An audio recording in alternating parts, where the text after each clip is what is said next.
Ulah remaja ugal-ugalan zigzag salib pengendara di Tol Sidoarjo.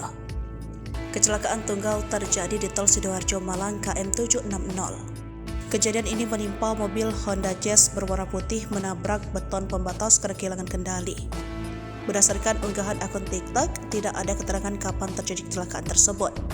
Pada video diunggah terlihat Honda Jazz berwarna putih sedang kabut-kabutan dengan beberapa mobil lainnya. Mobil di bawah zigzag melewati pengguna jalan lain, melimbas beberapa lajur dalam sekali manuver. Tidak berselang lama Honda Jazz tadi tampak hilang kendali. Mobil pun menabrak beton pembatas tol yang memisahkan jalur sebelahnya.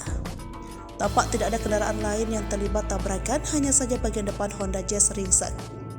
Beruntung pengemudi mobil selamat meski kendaraan mengalami rusak parah di bagian depan dan samping.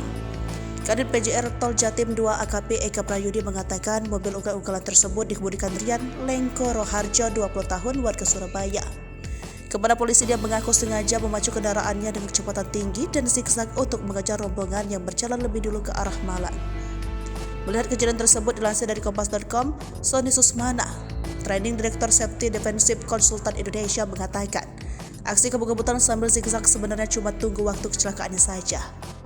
Ia menjelaskan ketika mobil berada dalam kecepatan tinggi sambil zigzag sama saja meningkatkan risiko kecelakaan. Kendaraan yang melaju dengan kencang sambil manuver lebih mudah kehilangan keseimbangan.